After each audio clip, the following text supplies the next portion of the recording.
tarde a todos e todas. Nós estamos aqui, então, para participar de uma oficina 3, que vai ser conduzida por nossas 3 queridas, experientes especialistas palestrantes, né? Que eu vou apresentar agora, e na sequência elas vão começar a executar as atividades que programaram. Então, nós temos a professora Zamira Tereza Miriam Pires Nunes, ela é bióloga e pedagoga, educadora ambiental e ecobrinquedista. Ela é membro do Conselho Municipal da Cultura de Paz de Campinas, é conselheira da ABRE e coordenadora integrante da Cultura Esperantista e Ecobrinquedoteca. Muito bem-vinda, professora, é um prazer lhe ouvir. Prazer. Nós temos também a professora doutora Cleusa Kazui Sakamoto, que é psicóloga pela USP, mestre em psicologia clínica, doutora em desenvolvimento humano, é membro da ANPEP, Associação Nacional de Pós-Graduação e Pesquisa em Psicologia, autora de artigos, livros e capítulos, e é diretora editorial da Gênio Criador Editora. Muito bem-vinda, professora Cleusa.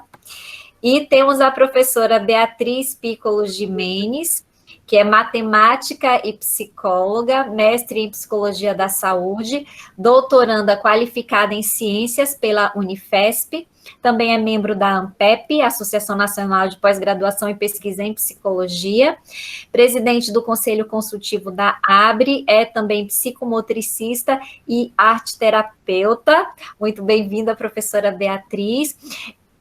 Meu nome é Yane Lauer, eu vou estar na coordenação, no auxílio aqui dessa oficina. Então, passo a palavra às palestrantes, né? Vamos aproveitar ao máximo, eu tenho certeza que nós temos muito a ganhar nessas horas que nós temos juntos. Então, boa tarde a todos. Nós vamos iniciar com a Cleusa e eu vou ser a coordenadora do Vibrem para que tudo dê certo. Então, apresentar agora... Tela cheia, inteira, clico aqui, agora eu vou fazendo tudo como o Vygotsky coloca, vamos falando quando estamos brincando. Então, agora a Cleuzinha vai ser a que vai iniciar, e eu estou às suas ordens para você sempre falar próximo. Pode ocultar se quiser, por favor, Beatriz. Okay. Pode apertar em ocultar. Isso. Obrigada, Bia. Pessoal, então eu tenho a alegria de começar aqui a nossa apresentação. Estou muito feliz de estar junto com Beatriz e Zamira, 2 grandes brinquedistas e muito queridas, né, da minha convivência. E eu vou trazer aqui, primeiramente, uma provocação, né, para que a gente possa pensar sobre o brincar e sobre o brincar livre, tá? Nós todos aqui, né, estamos bastante familiarizados com o que é o brincar, e embora o brincar livre, nos últimos tempos, esteja sempre lembrado, alguns detalhes vale a pena a gente destacar, né? Nós temos aí uma dificuldade, inclusive nesta nossa interação hoje, né? Porque a interação via digital, ela é maravilhosa, porque tem um alcance democrático incrível, se as pessoas têm os instrumentos, né? Porém, ela tem limitações, não é? Então, eu até me sinto um pouco desconfortável, né, em brincar livremente aqui, né, por esta via, mas vou tentar trazer um pouco do clima do que é o brincar livre. Nós temos nesse primeiro slide algumas situações, né, que remetem a esse brincar livre, tá? No qual a gente, né, eu coloquei crianças aí, nós colocamos crianças, porque as crianças, elas são muito mais explícitas nesta atividade, né? Não que apenas as crianças tenham a atividade do brincar livre, Pelo contrário, né? Existem adultos extremamente espirituosos, né? Que têm também essa atividade do brincar livre. Mas se a gente fosse, né? Pode mudar, Bia? Se a gente fosse agora, né? Passar para uma pergunta, né? O que afinal é o brincar livre? Ou o que é essencial para o brincar livre? Aí me ocorreu fazer uma brincadeira com vocês e colocar uma imagem, não, deixa um pouquinho essa daí, essa imagem de pernas para o ar, né? Porque de pernas para o ar não significa que a gente vai inverter, né, a situação. Bom, então brincar livre é de pernas para o ar, quer dizer, é contra, é alguma coisa de oposição. Não, mas é que de pernas para o ar, né, sugere a espontaneidade, né, aquele movimento, né, de brincar com o corpo, em que a gente se permite, não é? Experimentar o momento de uma maneira descontraída, tá? Então, pode ser o próximo, Ia? Então, dentro dessa ideia, né, de como é que é pensar o brincar livre, né? O que significa exatamente este de pernas para o ar? Eu penso ser muito importante, né, falar dessas coisas, inclusive por causa do nosso panorama, tá? Porque o nosso panorama atual da pandemia, né, traz uma estatística muito preocupante. A Sociedade Brasileira de Pediatria, né, ela tem colocado que os transtornos emocionais na infância e adolescência estão aumentando, né? Então, observando crianças e jovens, né, o que a gente percebe é que esses indivíduos, né, estão cada dia menos brincantes, né? E este cenário de menor número e qualidade de brincadeiras está ligado a várias situações sintomáticas que remetem a esta preocupante situação de comprometimento da saúde mental. Então, a Sociedade Brasileira de Pediatria diz assim, olha, as crianças e jovens estão privados de sono, com horários inadequados de dormir e despertar, têm oportunidades restritas de brincadeira, tem uma convivência bastante empobrecida, limitada com seus pares, e tem o tempo de ar livre, de estar ao ar livre, de brincar com a natureza também muito limitado. E toda esta falta, esta ausência de condições, né, faz com que haja uma estatística alarmante, que é o fato de que uma em cada 4 ou 5 crianças e jovens estão apresentando transtornos emocionais. Então, eu quis começar com essa informação para a gente refletir o quanto a brincadeira é muito importante, né? Ela é fundante da construção do eu e base da saúde mental. E que o quanto brincar livre está implicado, né, nessa situação, e eu diria mais, trazendo comprometimentos para a nossa sociedade do futuro. Eu gosto muito, como eu trabalho muito com criatividade, eu adoro falar do futuro, sabe? E parece, né, um jogo de palavras, mas a mim faz muito sentido pensarmos que nós construímos o futuro. Mais que isso, nós construímos o futuro no presente, né? Então, eu gostaria de trazer, né, um pouco a fundo esta reflexão do quanto brincar livre ele está implicado na nossa responsabilidade de construirmos bem o futuro para nós, para as pessoas, né? A próxima, por favor, Bia. Então, eu gostaria, né, hoje, de ressaltar bastante nessa introdução a importância do brincar livre para a criatividade e para, portanto, a construção da nossa vida no futuro, tá? E aí, eu queria fazer uma brincadeira com vocês.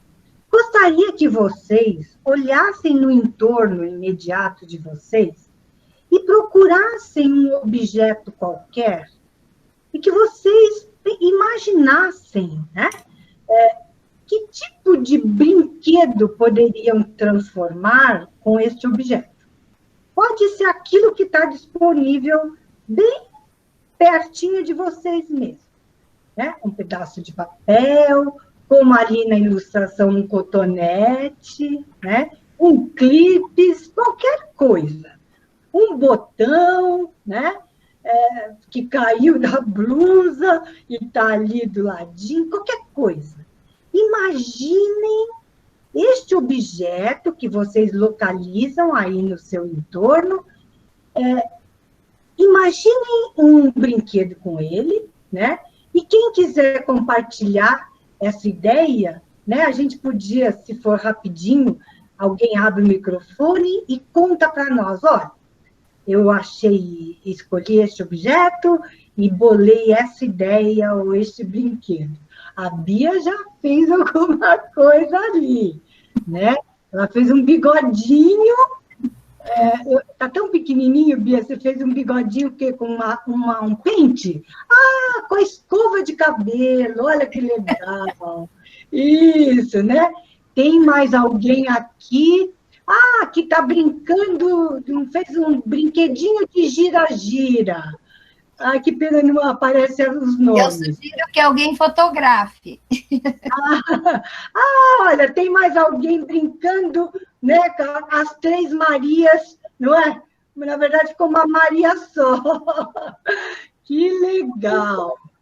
Olha, alguém mais fez um brinquedo que eu não entendi ali. E tem alguém que fazia duas canetinhas que seriam de unha, Eliana. Oi, Eliana. Perna de pau. Perna de pau. Perna de pau. E a Zamira fez um avião. Que legal. Isso aí, né? Tem mais alguém aqui do lado da Iane, na minha visão, que eu acenou um brinquedinho, mas não consegui ver. Ah, um chocalho, né? Talvez. É uma bateria. Uma bateria. O meu é uma barquinha. Pode fazer. Uma folhinha que eu tinha do lado, fiz uma barquinha. Uma barquinha. Ótimo. Tem aqui um quadradinho azul, que é alguma coisa que eu também não sei o que é. Alguém fez um chapéuzinho, mas maravilhoso. Olha, adorei. Todo mundo aqui, Rafael. Não, alguém... Guarde para o final para a gente tirar a foto. Pois é. Eu tenho uma caneta que também é uma varinha do Harry Potter. Ela é mágica. Eba, que ótimo. Muito legal. Então, eu escolhi trazer essa garota, né, que com 2 rolinhos de papel higiênico, coberto com celofane colorido, faz um binóculo, né? Monóculo, binóculo colorido, e aí põe um filtro, né, sobre a sua percepção do mundo. Quer dizer, né, a gente pode brincar, não é, com aquilo que está ali, imediato, que está à nossa disposição, né, quando a gente usa este grande recurso que é a nossa imaginação, né, e como é gostoso. Eu já fiquei, assim, até mais alegre, né? Porque essa atividade de brincar, que vai surgindo espontaneamente, né? Nos remete a uma riqueza, né? De experiência extremamente diferenciada, né? A gente sabe, né, gente, que brincar uma experiência de experimentação, né? É uma experiência de viver, né? E ela é veículo número 1 para que a gente possa aprender, né? Milhares de coisas e que a gente possa se desenvolver, né? Então, nós desenvolvemos nossa intelectualidade, nossa sensibilidade, nossa interatividade, nossa criatividade, com toda essa oportunidade, experiência, né, de estarmos vivendo, né?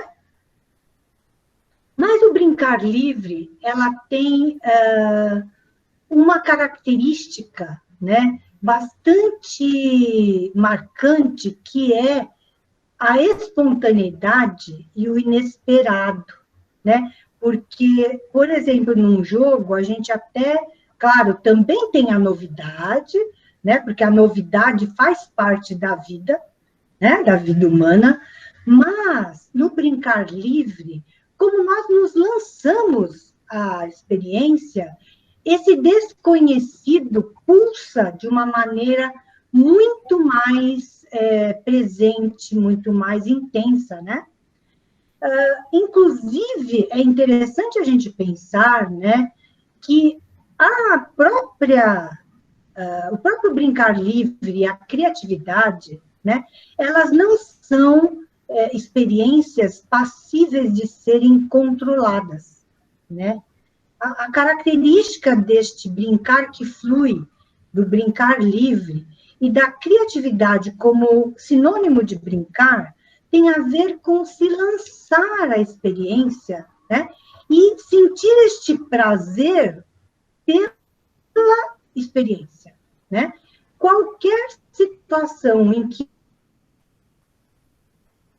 eu busco e quero sentir prazer, ela não será criativa e provavelmente ela abortará este brincar livre, né? Porque o brincar livre não é um brincar descomprometido, né? Brincar livre não significa eu não ter objetivo e eu não estar compromissada com a atividade, mas ela tem, né, essa característica de lançar-se e permitir que a espontaneidade flua, né? Porque eu estou no movimento, né, em que a vida está pulsando e eu não sei, né? Devido à liberdade da situação, eu não sei o que vai acontecer. Eu não posso prever, né? E eu não posso determinar. Então, essa própria liberdade, né, de estar, de fazer, de seguir, né, o curso da experiência, ela é, digamos, o cerne do brincar livre. Agora, esta liberdade, ela também não acontece do nada, né? Para que eu possa me lançar de maneira livre, né, e deixar espontaneamente o curso da experiência seguir, eu preciso ter um sentimento de autoconfiança. Preciso suportar, né, o desconhecido e permitir que este processo possa ter seguimento, né? Então, pode mudar, Bia, por favor? Então, é interessante, só para a gente, pedagogicamente, didaticamente, né, entender o conceito do brincar livre, né, a gente associar com a questão do tempo. Brincar livre, gente, não é um agir, né, em que não se está passando o tempo, né? Na verdade, né, a gente não está passando o tempo quando está brincando. A gente está vivendo a experiência. Então, a gente está esculpindo a experiência com o uso do tempo, né? Então, a gente está vivenciando este tempo. Só que este tempo, ele não é nem o passado, nem o futuro, né? E nem tampouco apenas o presente. Porque no brincar, né? E especialmente este brincar que flui, né, de uma maneira espontânea, e livre, eu estou no presente, mas eu utilizo toda a minha bagagem que eu carrego, toda a minha história e o que eu sei e o que eu aprendi, né? Ao mesmo tempo, este brincar, ele se lança, né, ao desconhecido e, portanto, ao futuro. Porque um gesto que eu tenho vai trazer, né, uma perspectiva de ação subsequente. Então, é interessante a gente pensar que neste brincar livre, passado, presente e futuro parece que estão juntos, estão simultaneamente implicados. E essa ideia traz um pouco a sensação, né, de tempo, de eternidade ou de eterno, como se tivesse todos os tempos e nenhum tempo. É por isso que a brincadeira ela é tão revigorante e a gente não quer sair, né? A gente não quer que a brincadeira acabe, né? Até é muito interessante, eu vi uma antropóloga falando outro dia sobre uma situação de brinquedo, que um índiozinho ensinou para ela fazer um peão de uma semente. E eles brincaram, né, muito tempo com este peão.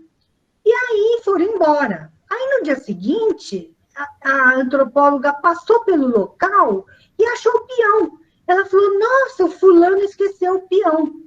E aí ela pegou o peão e falou, vou guardar. Quando encontrou o fulano, né, eu não lembro o nome do índiozinho, ele falou, fulano, você esqueceu o peão lá. Aí ele disse, não, eu não esqueci o peão. A brincadeira já acabou. Eu achei incrível, né? Na verdade, né, olha o olhar, né, daquele que brinca, né, naquela situação da natureza, né? Ele tem uma visão completamente diferente da nossa, né? Que é porque nós adquirimos os brinquedos. O brinquedo nos custa dinheiro, né? Eles não, eles fazem os brinquedos de sementes. Então, na verdade, depois que brincou, né, o peão não é mais peão, ele voltou a ser semente, né?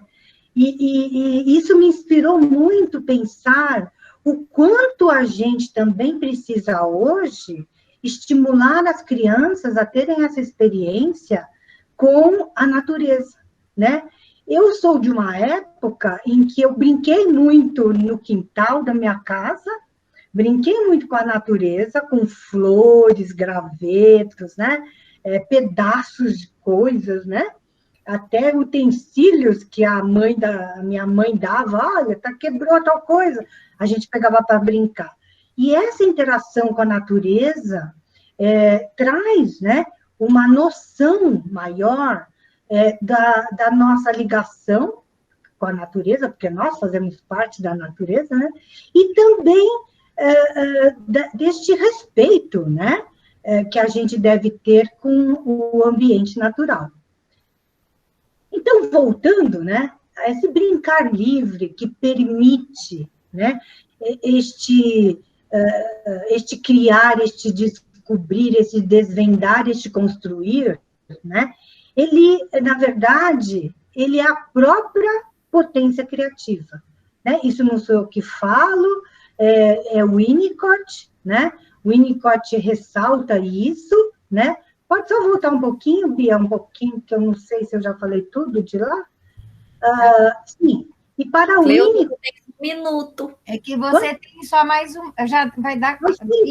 Está bem, então vou me apressar. Então, né, o Winnicott, inclusive, vai dizer que este brincar, que é sinônimo de criatividade, ele está na raiz da construção da pessoa, da construção da sociedade, e eu acrescentaria do próprio mundo humano.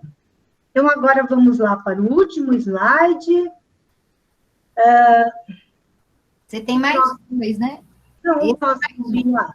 Próximo. Sim. Eu escolhi, inclusive, né, essa ilustração do gomo de mexericas, né, fazendo uma alusão ao pulmão. porque eu fiquei pensando, né, que em tempos de pandemia isso seria bastante oportuno, né? O quanto nós temos, né, que fortalecer nosso vínculo com a vida. Então, falar de brincar livre é muito oportuno, né? E falar também dessa restrição que nós estamos vivendo, mas o incentivo, né, dos ambientes abertos, da possibilidade de estarmos no ambiente natural como protegidos do coronavírus, né? Mas gostaria, então, para terminar, de dizer que este brincar livre, né, que pode ser, né, um resgate das bases da nossa sabedoria para lidar com a vida, né, e com a nossa capacidade criativa, ela é muito importante porque, a partir dessa experiência, nós podemos também, não é, construir as bases do futuro com menos privações, né, da empatia e da fraternidade, com mais solidariedade, com mais autonomia, né, com mais curiosidade e com maior sentimento de pertencimento aos grupos, né? Então, o brincar livre, tá, na verdade, é um convite, no meu ponto de vista, para que a gente possa, né, fortalecer a nossa grande capacidade criativa, que é responsável por tudo aquilo que nós criamos. Tá bom? Muito obrigada por enquanto. Então, passo a palavra agora para a Beatriz. Boa tarde a todos. Para aqueles que chegaram, que eu não sei se já haviam me visto, eu quero pegar esse gancho do final da Cleusa, fazendo uma associação com o que o doutor Lino falou pela manhã. Inclusive, esse termo do fluir, Cleusa, qual é o autor que o professor Lino não consegue mencionar e nem eu? Ele chama-se Mihaly Csikszentmihalyi. Até não eu decoro. Mas, sim, vejam, é muito importante isso, porque na minha parte que me toca, lembrando a todos que também brinquei bastante, os campos vazios, né, ou baldio, quando usava, né, os terrenos baldios na infância, eram, assim, um universo de exploração. Então, a gente tinha, assim, aquele universo para nós todos. Mas, como disse o professor Lino, vou fazer as pontes com as falas das pessoas anteriores, porque, vejam, gente, nós planejamos isso sem ter ouvido o doutor Lino, mas com a experiência nossa. Eu tive também a infância, e quando me vi na necessidade de ajudar alguém na ONG que a gente trabalha há 40 anos, eu fui pela prática própria e me embrenhei nas teorias, como ele fala aqui, ele é mais teórico e tudo mais. E pude investigar, essas fotos me acompanham desde a New Geography, quando não tinha internet, quando não tinha nada. Então, para mim, ele é um histórico, ela virou transparência, retrotransparência, alguém já sabe, né, esses termos antigos, né? E por quê? Porque a gente pode abordar dois caminhos. Tem aqueles que acham que o brincar é só aprendido, porque não considera a estrutura genética herdada, mas há pessoas que, como o professor Lino, para ele o brincar é intrínseco, como é para mim também. Então, não só intrínseco, como filogenético. Vejam, vocês podem falar, mas o pinguim não está ensinando, não, porque isso é um conhecimento intuitivo, herdado pela espécie. Como já o mamífero mais elevado que a gente vê aqui, que é o coiote, ele já, ou os felinos, são ricos em artimanhas e ensaios que eles não estão sabendo que é para o futuro deles, mas é a defesa deles. Como também, quando a criança brinca, o próprio Piaget coloca, nós não estamos brincando pensando que vamos trabalhar, mas não deixa de ser algo sério como um trabalho para a criança.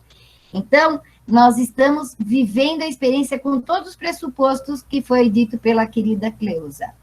E eu trago uma outra cena para vocês, já dos animais muito mais próximos de nós, mostrando muitas semelhanças com o desenvolvimento humano, que inclusive fez parte de muitos anos nos meus cursos de psicologia. Vejam só, quem de nós nunca pegou uma criança pegando na orelha da mãe? Freud explica isso, eu nem vou falar porque assim vocês investigam. O que é para Freud isso? Não deixa de ser um deslocamento de prazer, de você não estar só tocando no seu corpo, mas tocando no corpo do outro. E eu tenho vários vídeos que eu poderia mostrar para vocês, que é muito mais dinâmicos, mas eu estou pondo, por enquanto, imagens para que dê certo, né? Porque é natural, biológico, o ser animal que nós somos também, quando nasce e está no mundo podendo atuar, você explorar, ter a exploração tátil de você com o outro, com os objetos à sua volta.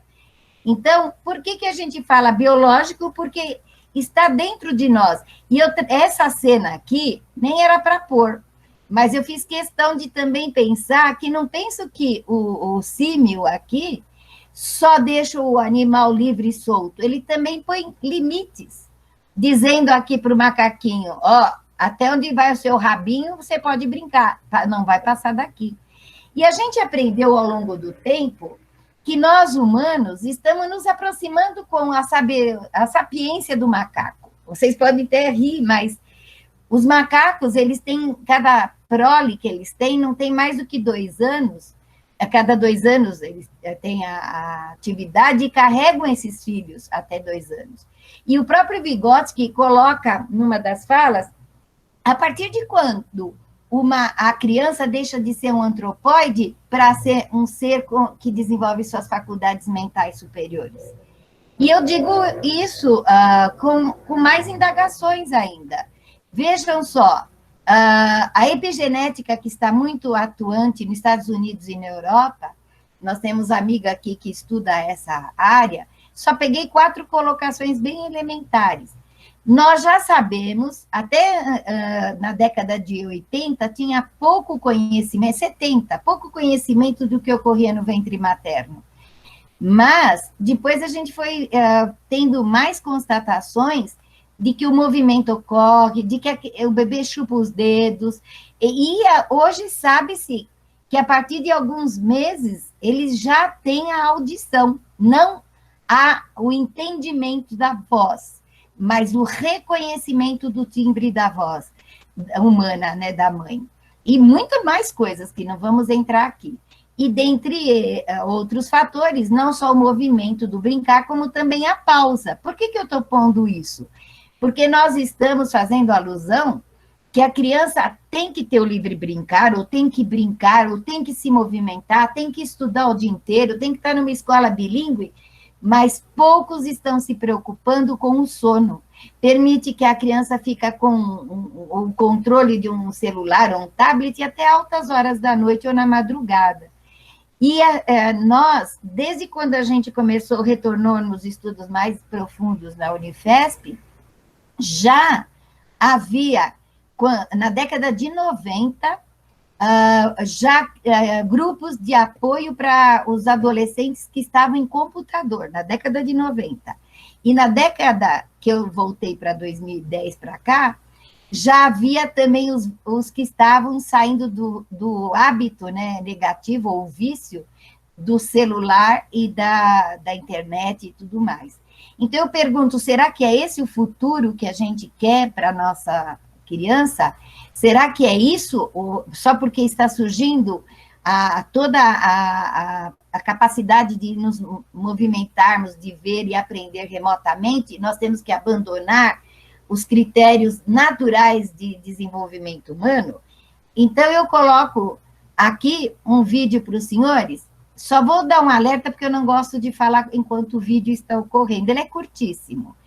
Observe essa criança e tudo que foi mencionado pela Cleusa, de viver a experiência, de fluir, de aproveitar o que está ocorrendo no espontâneo. E outra, essa criança saiu com um objetivo. Então, assistam. Vocês devem já conhecer, mas ela é altamente didática e ilustrativa. Ela tem um som só da natureza, mas eu tirei, viu?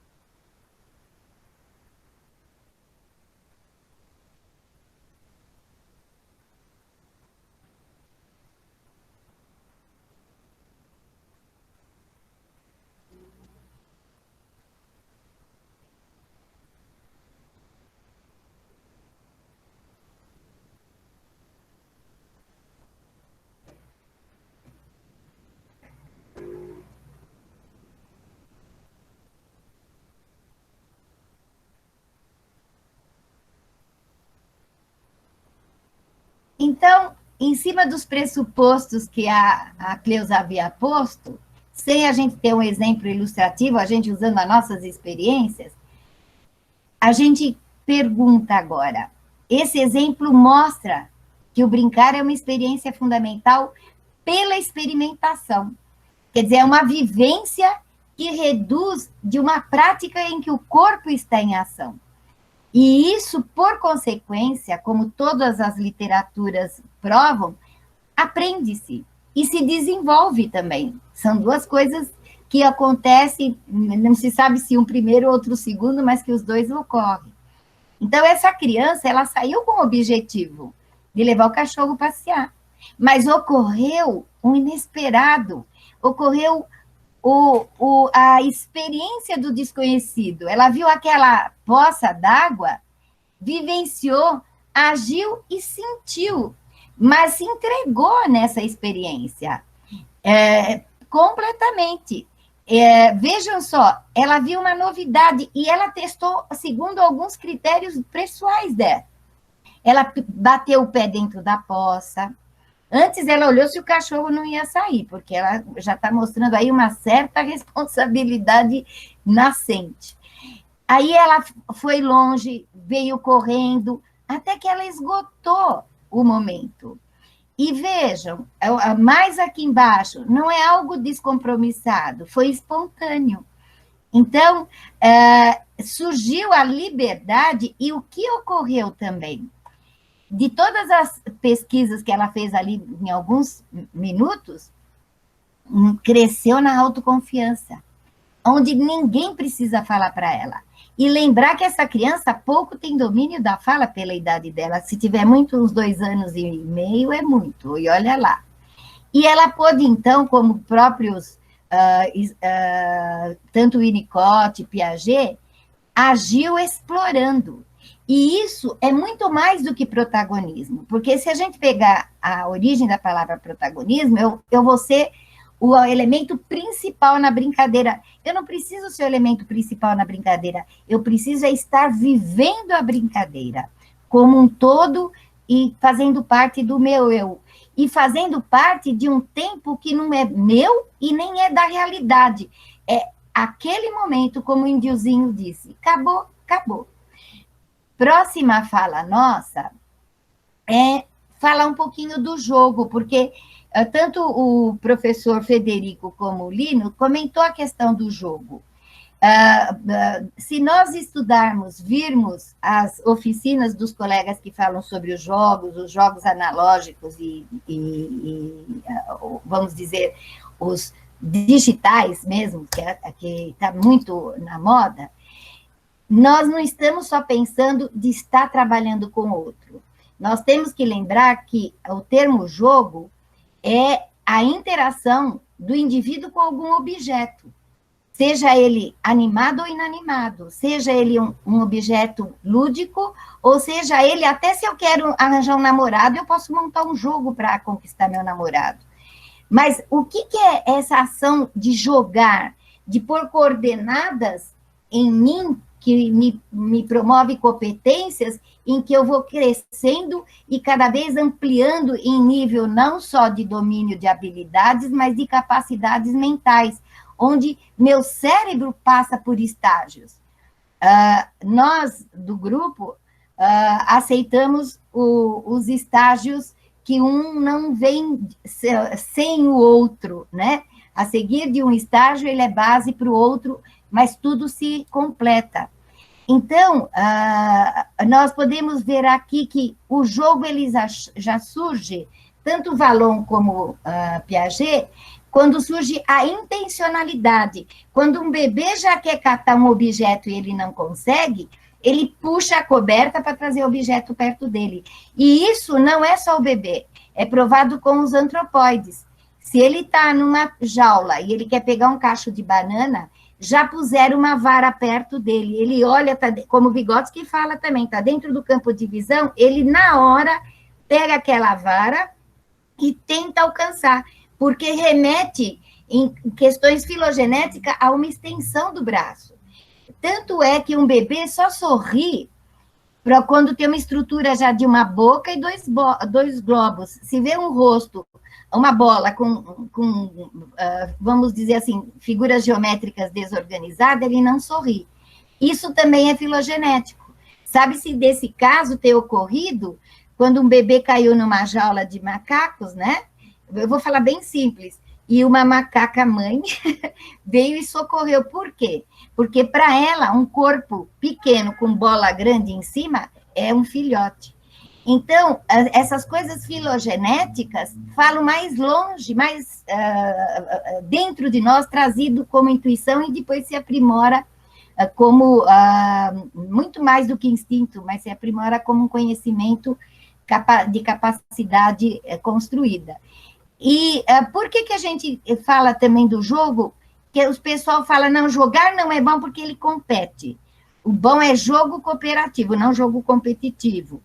Vejam só, eu vou mostrar agora umas cenas para os senhores, mostrando o seguinte, Constance Camille, com um curso que a gente teve com ela quando veio ao Brasil no começo da década de 90, ela falou que o pessoal tem uma informação assim, equivocada sobre o que é competir. Competir é quando a gente entra num jogo e vê o jogo e os adversários como parte do jogo, não como alguém que você tem que destruir, mas sim como alguém que vai mostrar, como a gente fala aqui embaixo, novidades cognitivas, afetivas e conativas. Esse termo conativos é muito usado, que é o saber fazer. E Piaget tem todo um livro que a gente está pondo no nosso capítulo, que vai sair no e-book do simpósio, que o fazer, ele permite em pensamento você entender o que você fez em ação. Então, é muito importante você fazer, porque você modifica áreas das estruturas mentais, e a neurociência prova isso, que agora não dá tempo de a gente confirmar. Então, aqui tem mais um vídeo que eu vou colocar para os senhores, nós só vamos ver metade, é bem pouquinho. Só lembrar que a maioria das crianças aqui não tem o domínio da fala, estão ainda como bebês, né? Vamos dizer assim, até uma fase de maternal que a turma usa, e apenas as ações que, na certa, essa criança já muito observou, e coloco aqui que tem muito a ver com o que ela enxerga e percebe na sua volta em casa. Então, vamos lá? Peraí. Aí eu, de novo, não apertando.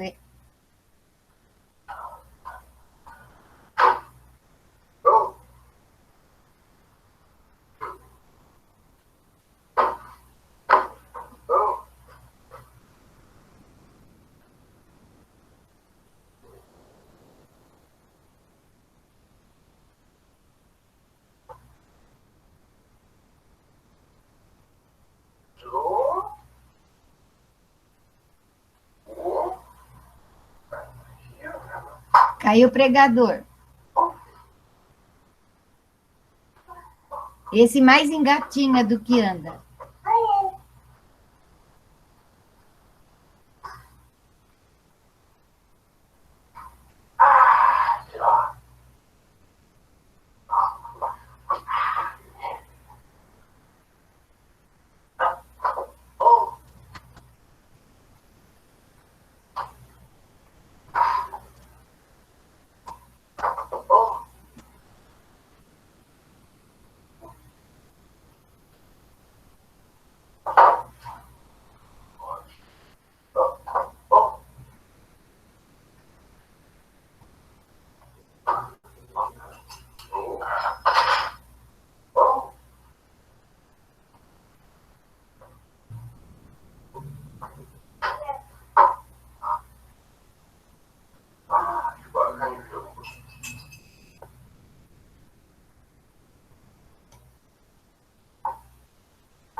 Então, pessoal, o que a gente observa nesse pequeno vídeos que a gente trouxe?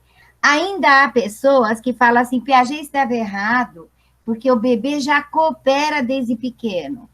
Não, Piaget sempre confirmou, para nós aqui no Brasil, que a gente estudou, somos alunos do Lino de Macedo, da professora Teresa Coelho, que estava presente, e estudamos quase todas as obras de Piaget, lembrando o seguinte, cooperar é um ato consciente, por isso que o termo é cooperar, eu vou junto transformar.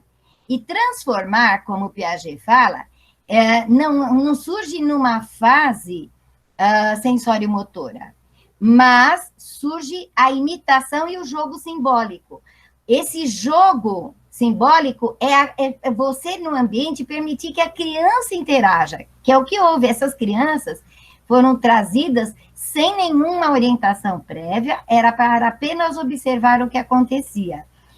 Mas, lembrando que essa criança tinha que estar, assim, dentro de uma qualidade saudável de que ela imita.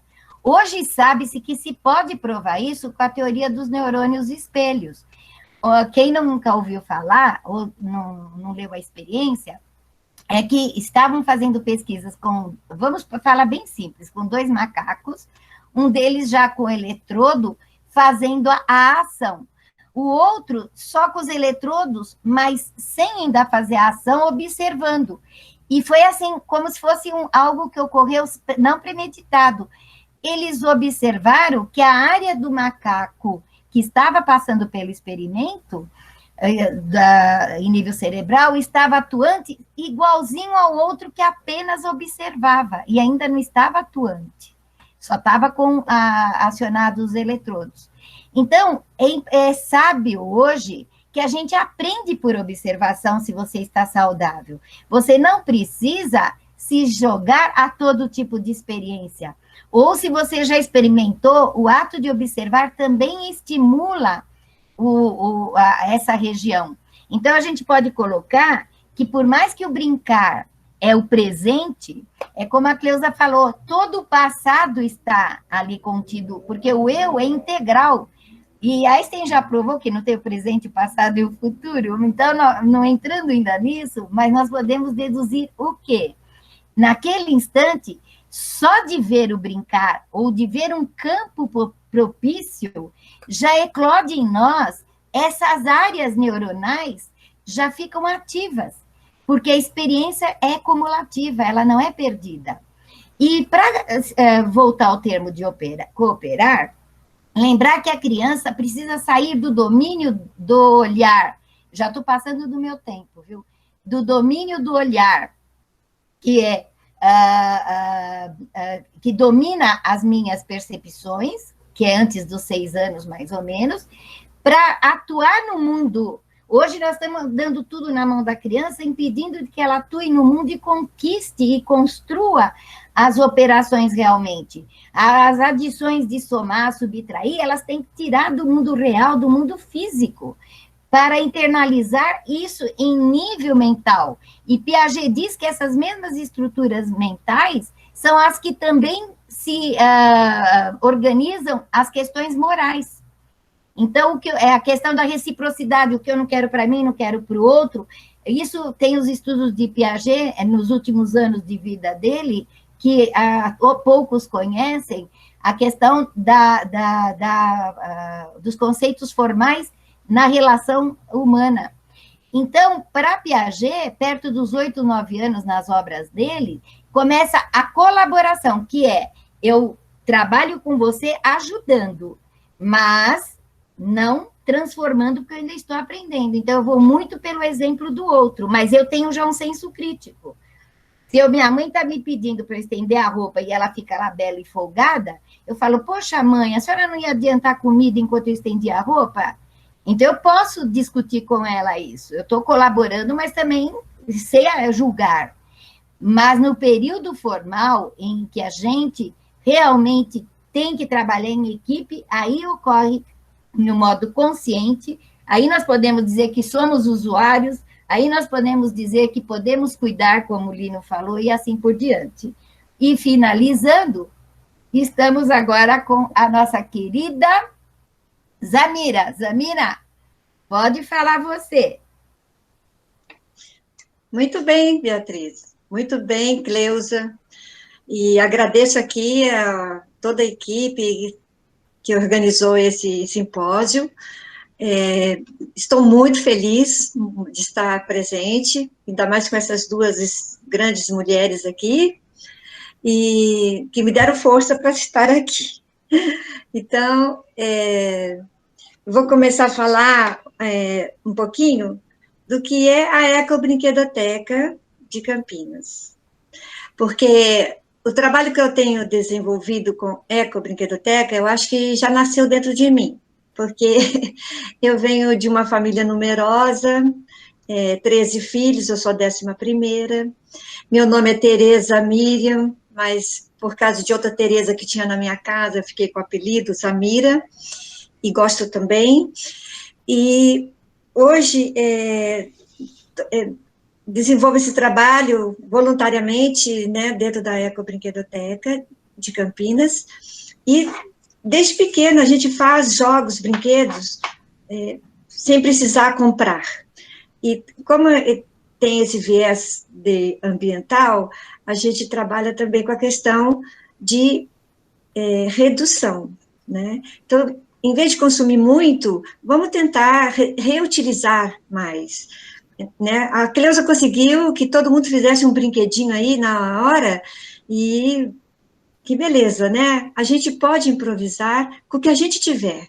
Se a gente não tem nada para uma atividade, como uma vez fui pega de surpresa para fazer uma atividade num lugar que eu estava no meio do mato, e aí eu consegui montar jogos, brinquedos, tudo usando as coisas da natureza, gravetos, sementes, pedacinhos de madeira.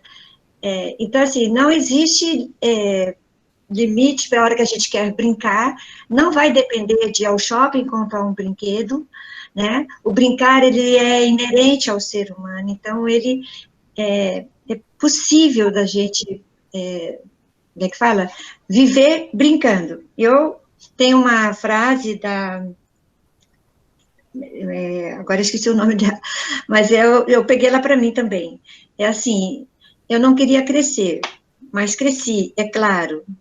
E eu acrescento, ainda envelheci, mas eu sempre soube que o brincar não escaparia do meu universo, e eu o transformei em meu trabalho.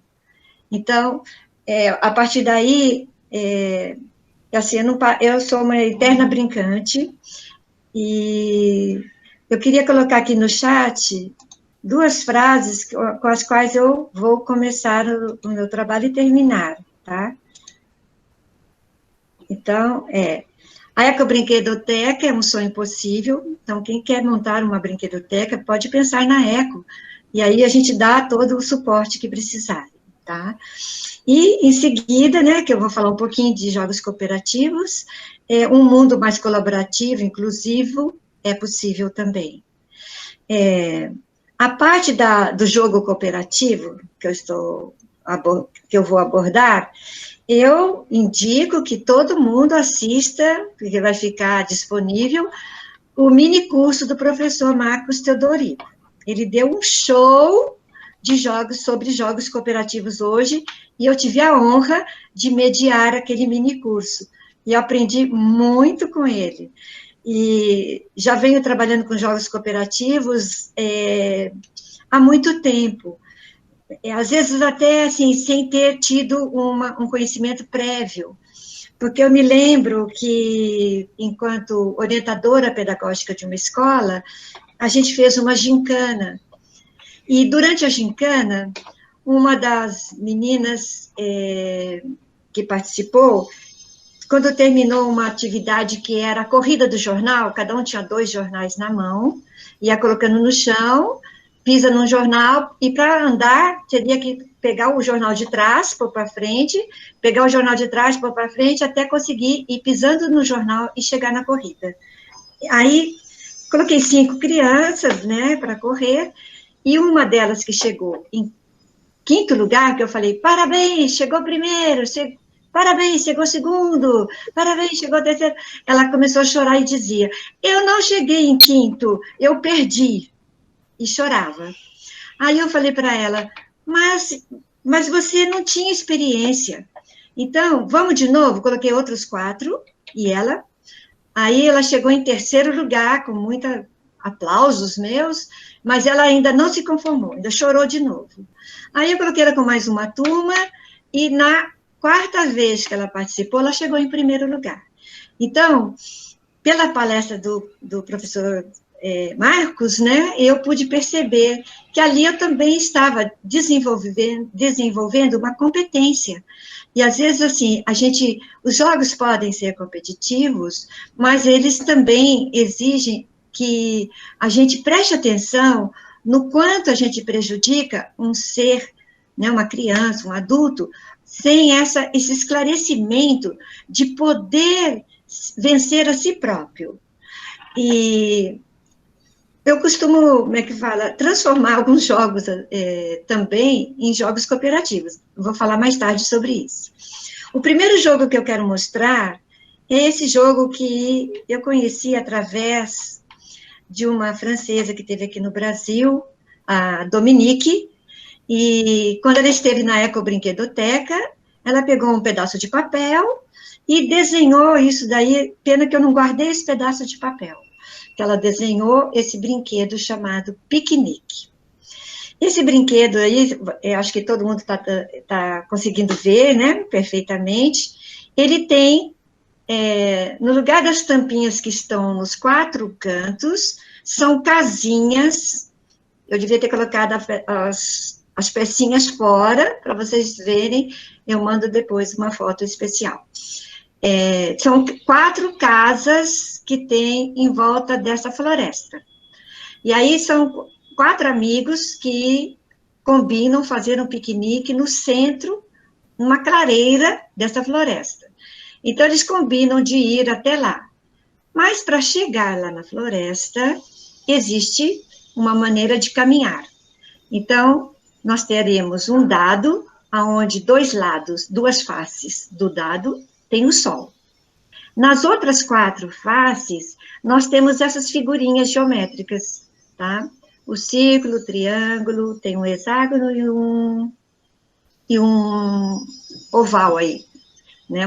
Uma figura oval. E é colorida também. Então, a gente pode caminhar através das cores ou caminhar através das figuras geométricas. E também podemos fazer outros tipos de caminho que ela, na época, me instruiu. E aquele monte de bolinha amarelinha, fazendo ali um caminho também, são as horas do sol. Em 24 horas, as pessoas que vão no piquenique devem ir e voltar antes que o sol se ponha, porque senão vão ficar perdidos na floresta. Então, quando a gente começa o jogo, a gente convida as pessoas que moram naquela casa, a gente liga lá, oi, vamos fazer um piquenique na floresta? E aí, então, vamos sim, vamos convidar fulano, vamos. E aí convida as 4 pessoas que moram nessas 4 casinhas. Pode ir uma pessoa, como pode ir a família toda, tá? Esse jogo é colaborativo e pode participar uma de cada casa ou várias pessoas de cada casa. Então, na minha vez, lá com a minha família, eu joguei o dado e saiu para eu andar até a casinha azul. Então, eu andei. Aí, a minha amiguinha, vai jogar o dado e para ela saiu o sol. Então, quem caminha é o sol. Ela não pôde ainda sair de casa. Aí, na outra amiguinha lá, na outra casa, joga o dado e ela vai caminhar até a bolinha laranja, tá? E aí, a gente vai caminhando. Quando chegar na minha vez, outra vez, na hora que eu jogar o dado e, de repente, sair um triângulo, eu posso, em vez de eu andar, a minha amiguinha que ainda não saiu de casa, eu ofereço para ela essa jogada. Então, ela caminha para poder que a gente tenha o objetivo de chegarmos todos juntos, no mesmo horário, lá no piquenique. Então, se alguém está muito adiantado e alguém, na hora que joga o dado, só sai o sol e não consegue caminhar, a gente oferece a nossa jogada por alguém que está atrasado. Quando a gente chega lá no piquenique, é a hora mais gostosa, porque a gente vai fazer um piquenique de verdade, tá? Primeiro a gente vai ver o que cada um trouxe. Ah, eu trouxe bolo, eu trouxe sanduíche, eu trouxe suco, aí eu trouxe frutas. Para brincar, eu trouxe uma bola, eu trouxe uma corda, eu trouxe uma peteca. Então, assim, vira uma diversão e agora está na hora de voltar para casa, antes que o sol se ponha.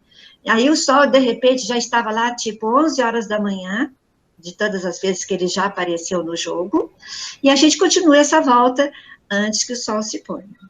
Aí aconteceu uma vez que o pai, estavam duas crianças e os pais de cada uma.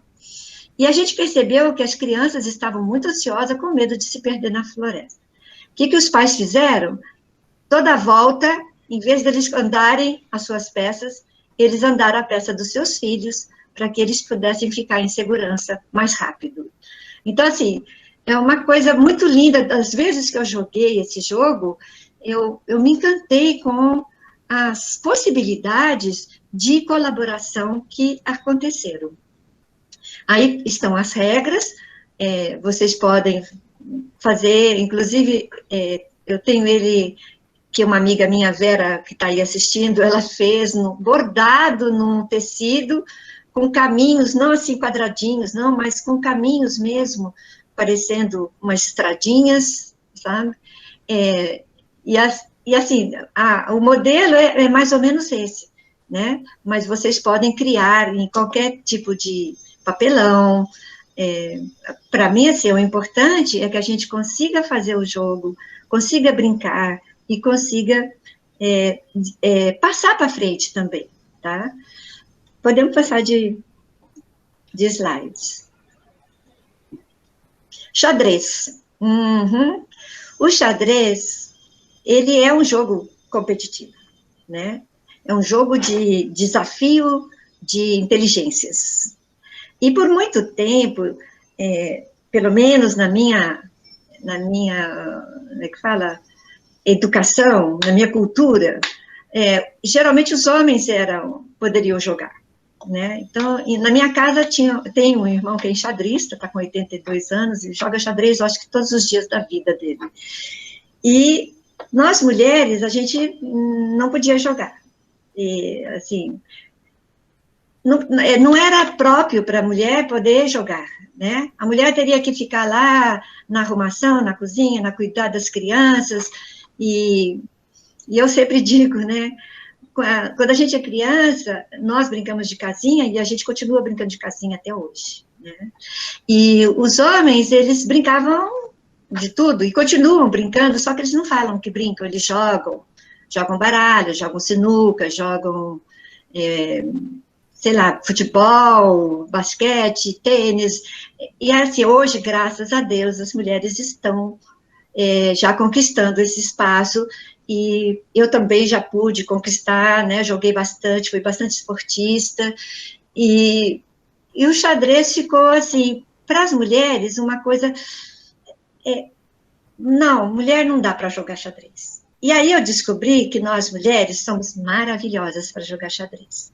E eu comecei, então, a trabalhar com o pessoal de terceira idade, tanto da Unicamp, quanto do Projeto Saúde Toda a Vida, da Unimed Campinas.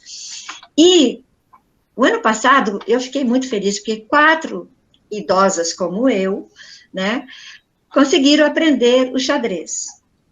Eu ensino xadrez de uma maneira cooperativa. Então, vamos pensar o seguinte, quando eu coloco uma peça, qualquer peça que eu mexer, e eu falar o porquê que eu mexi aquela peça, eu mexi esse peão para liberar esse bispo, para poder fazer um ataque assim, e dar pelo menos uma ou duas possibilidades de acesso daquela peça. Aí, eu posso colocar também como é que eu estou defendendo aquela peça. Eu andei com esse peão aqui, mas ele está defendido por tal peça. Porque cada lance do xadrez, a gente tem que pensar na proteção daquela peça. Habermas, ele diz que xadrez é o diálogo verdadeiro, porque na hora que você faz uma jogada, você tem que esperar a resposta do outro e analisar a resposta do outro para poder fazer a sua jogada. Então, diálogo é duas maneiras diferentes de pensar, mas que você pode responder à altura de cada jogada, né? Então, as possibilidades do xadrez são muitas, né? Ele foi feito num tabuleiro de 64 casas, e a princípio, né, quando ele foi inventado, o rei, que na época estava desafiando alguém para fazer, ele queria uma coisa diferente, ele já estava cansado dos mesmos jogos, das mesmas atividades, e aí ele falou, eu vou premiar alguém que faça um jogo que tenha muitas casas, e eu vou dar em quantidade, como é que fala, em progressão geométrica, um arroz e aí progressão aritmética para cada casa. E aí, quando a pessoa chegou com o jogo de xadrez, super interessante, né? O rei viu que ele teve que quase dar o reino dele, porque na primeira casa foi 1, depois 2, depois 4, depois 8, 16, 32, 64, 128, aí, quando chegou na casa 64, ele já tinha dado quase o reino dele todo, né? E tem uma versão também do jogo de xadrez que foi a rainha que inventou. Essa versão da rainha que inventou, a gente acha que é bem possível mesmo, porque dentre as peças de xadrez, o rei é o mais importante. O cheque, estando falado, o cheque é uma ameaça ao rei. Agora, o cheque-mate é uma ameaça que o rei não tem como escapar, né? E o rei, ele é limitado. Para ele andar, ele anda de uma em uma casa, tá? Ele não tem como é que fala? Uma liberdade. A rainha, ela é a mais poderosa desse jogo. A gente chama de dama, porque nos jogos que a gente faz online, ou por carta, né, a gente coloca letra e número. E aí, se colocar R para o rei e R para a rainha, fica complicado. Então, ela é chamada de dama. E essa dama, ela se deu o direito de andar em todas as direções, quantas casas ela quiser, e ainda se deu o direito, que se ela for capturada, de voltar para o jogo. Então, assim, é um jogo muito maravilhoso. E eu aconselho todas as pessoas a desafiar. Eu falo assim, senta aqui 15 minutos comigo, eu te ensino a ficar apaixonado pelo xadrez. Então, assim, se tiver alguém muito apaixonado por xadrez e quiser aprender, estou aqui, tá? Vamos lá. Tem mais um slide, Bia? Tem, sim. Tem? É que tudo isso você explicou, né, de um modo geral. Que você trabalhou muito com... Eu posso ir para o seguinte, que você já trabalhou com a terceira idade e tudo mais. Ok. Aqui, a corrida de cavalos. A gente pode fazer a corrida das cores, a corrida das vogais, a corrida de barcos, né? Regatas, enfim. Qualquer tipo de corrida, porque a gente coloca 6 itens, então aí nós temos 6 cavalinhos, um dado com as 6 cores dos cavalos. Se eu fizer uma corrida de cores, eu vou colocar 6 cores, não precisa ser uma caixa de ovos, que eu coloquei aí para os cavalinhos poderem cavar o lugar, né? Mas pode ser um tabuleiro plano, onde tenham 6 casas pode colocar 6 por 10 casas. E aí a gente pode colocar as cores, por exemplo, tá? Não importa o que está correndo ali, ou cores, ou carro, ou barco, ou qualquer outra coisa. Então, o jogo pode ser jogado sozinho, Então, uma criança, quando vê esse joguinho e descobre, uma criança às vezes bem pequena, de 3 aninhos, assim, ela já sabe que ela jogou o dado, a cor saiu, ela vai andar o cavalinho daquela cor. Lógico, a gente ensinando antes, né? Mas pode ser jogado com as crianças, cada uma, 6 crianças, cada uma dona de um cavalinho, tá? Aí é um jogo competitivo, porque eu estou jogando para poder o meu cavalinho ganhar, né? Mas também pode ser um jogo cooperativo, onde todas as pessoas jogam o dado, eu posso torcer por uma cor, por um cavalo, mas na hora que eu jogo o dado, vai sair, a cor que sair, vai andar aquela outra cor. E aí todas as pessoas, são 15 pessoas jogando, cada uma na sua vez vai jogar o dado e vai andar a cor que saiu, mas eu posso ficar torcendo por uma cor, tá? Ou um cavalo. Deu para entender ou querem fazer alguma pergunta? Você pode usar o chat. Ok. A criança consegue brincar com qualquer coisa, né? Ok. Vamos para a dama chinesa. Não sei se as pessoas conhecem ou já jogaram esse jogo, ele é muito antigo, né? E aí ele está mostrando que tem 10 peças para cada jogador. A gente também costuma ensinar nas oficinas mais rápidas, com 6 peças para cada pessoa jogar. Geralmente são 6 pessoas que jogam, mas podem jogar 2, tira as outras peças e fica uma em frente à outra, tá? Aí a gente colocou mais ou menos uns símbolos do futebol, que esse jogo ele foi confeccionado junto com adolescentes de uma ONG perto da Ecobrinquedoteca, onde eles iam normalmente para brincar e confeccionar os jogos. E aí eles resolveram fazer cada canto, cada ponta de estrela aí, um time de futebol, tá? Então, aí tem o São Paulo, tem, acho que o Cruzeiro, tem o Guarani, tem a Ponte Preta e alguns outros aí. E esse jogo, lógico, que é um jogo competitivo, onde você tem que passar suas peças para o lado oposto. Então, se jogar 2 pessoas que sejam, pode jogar o vermelho e o verde? Pode. Mas quem é do verde aqui, vai para aquele oposto em frente, que é o da Ponte Preta. E quem jogar com esse vermelho aqui, vai para o São Paulo, para o lado oposto. Ok, obrigada quem está indicando aí, muito bom. Sou eu.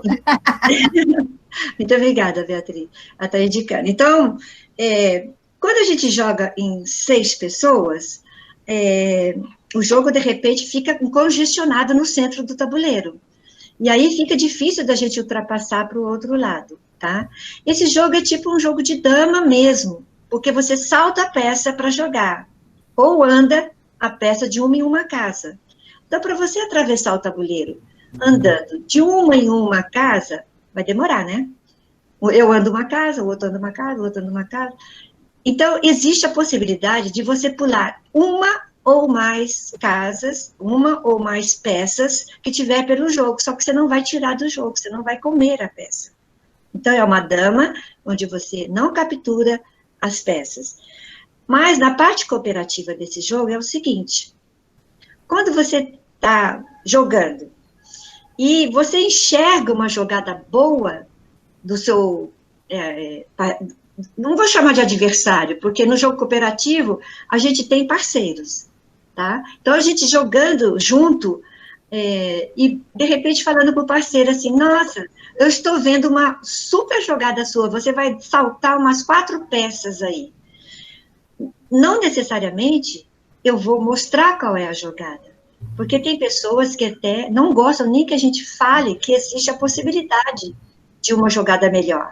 Eles querem pensar sozinho e não gostam de ser, como é que fala, bloqueados para poder ser, sei lá, cada um tem o seu jeito, e a gente precisa ter esse cuidado na hora de interferir em qualquer tipo de jogada, tá? Então, se a pessoa quer, e os outros também concordam, que a gente mostra uma melhor jogada, quando a gente faz isso, a gente vai desenvolvendo possibilidades de enxergar melhor o jogo, de poder ter mais chance de poder avançar com mais rapidez. Então, eu e os amigos lá, o pessoal da Ecobrinquedoteca, normalmente, nós ficamos o tempo todo se ajudando. Ó, você tem uma jogada aí, ó, tem uma jogada ótima. Ah, não tô vendo. Aí, quer que mostre? Quer? Então, a gente pega e mostra, tá? Então, vamos tentar na vida, né, como aquela criança que ficou o tempo todo na colaboração lá com, né, instintivamente não, né, porque a Beatriz estava explicando como que é o processo, mas que a gente consiga ser mais colaborativo em todas as ações. Está vendo que a pessoa está carregando um monte de coisa, de livros, né, vai lá, abre a porta para poder a pessoa colocar, são coisas assim que a gente ajuda, colabora, e que é tão simples, né? Tem mais algum slide, Beatriz? Na verdade, a sua dedução final dos benefícios que o jogo cooperativo faz. Tá, eu coloquei que assim, conforme como é que fala? O Fábio Broto, né, que eu pesquisei muito e já participei de jogos cooperativos com ele em 2004. Então, a gente joga para superar desafios e não para derrotar os outros, tá? Para gostar do jogo pelo prazer de jogar, tá? Um convite ao exercício de convivência para relações mais pacíficas. Aí, nenhum de nós é mais capaz do que todos nós juntos. Agora eu passo a palavra para Cleusa, é isso? Para Beatriz. Não, querida, você ficou de ler, para finalizar também, esse slide aqui, que é a conclusão dos seus jogos aí. Mas, tudo bem. Mas eu acho que, como eu já avancei meu horário, eu acho... Imagina, esse horário, nós estamos com tempo de sobra agora. Então, tá bom. Jogar com jogos cooperativos favorece autoconhecimento, autonomia e responsabilidade, afirmação de autoestima, autocontrole emocional, o cuidado, reconhecimento, expressão de emoção, empatia, superação de preconceitos, desenvolvimento da moral e desenvolvimento da resiliência. O conhecimento mútuo, autoconhecimento é o conhecimento mútuo, a comunicação, a confiança, contato, a estima, o regulamento de conflitos, crítica, divergência construtiva, né? Tomada de decisões, desenvolvimento cognitivo, desenvolvimento neuropsicomotor, habilidades sensoriais e desenvolvimento da criatividade. Eu dei uma risadinha no regulamento de conflitos, porque hoje eu fiz minha primeira vez de mediação. E aí eu falei, puxa vida, eu sempre consegui mediar os conflitos entre os meus filhos e os meus alunos. E aí, assim, na hora que falou mediação, eu falei, meu Deus, agora, graças a Deus, deu tudo certo, foi maravilhoso. E agradeço muito por esse momento, assim, muito esperado por todos nós da ABRE, e por muitos que já tinham se inscrito com antecedência e que fez valer, né, a sua inscrição aqui com a gente agora. Muito obrigada a toda a equipe. Maria Célia, você é uma corajosa, uma maravilhosa. Agradeço muito. Ok? Eu poderia falar umas palavrinhas aqui antes de você finalizar, Bia? Não, mas veja, pode falar mais. Esse fechamento aí, que era para a Zamira até comentar muito mais do que ela pôs aí. Tudo que ela falou dos jogos cooperativos, isso ocorre mesmo. Entendeu? Mas pode falar, Cleuzinha. Na verdade, né, pessoal, eu comecei a introduzir na minha fala, mas acho que não achei que eu falei o suficiente, que é o seguinte, essa oficina, né? Ia ser ano passado, e a gente tinha arquitetado, nós três, né, uma atividade extremamente intensa. Nós íamos fazer muita coisa, nós íamos construir brinquedos, né? A ideia primeira era construir brinquedos, criar situações do brincar livre, né? E que, infelizmente, a gente teve que adaptar. Então, eu acho que ficou aqui uma tentativa, né, de trazer o espírito do brincar livre, colocar um pouco nos jogos, falar desta interface, né, do nosso desenvolvimento humano, né, o quanto a gente não tem só este lado psicológico, subjetivo, né? Mas eu senti vontade de falar para todo mundo, né, que está aqui, dizendo que nós estamos numa saia justa. Podemos falar isso porque somos 3 mulheres, né? Né? Nós estamos numa saia justa. Essa é boa, viu? Eu não estou de saia justa. Porque a gente está, né, com uma proposta de oficina no ambiente virtual e não dá para a gente brincar, né? Não dá, sabe, a nossa ideia era trazer sucata, né?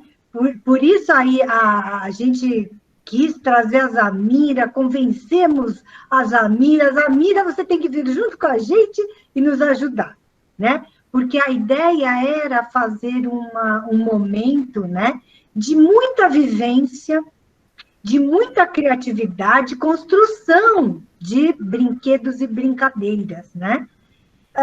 Com a pandemia e o ambiente digital, nossa, como é que a gente ia brincar? Aí a gente tentou pensar várias coisas, né?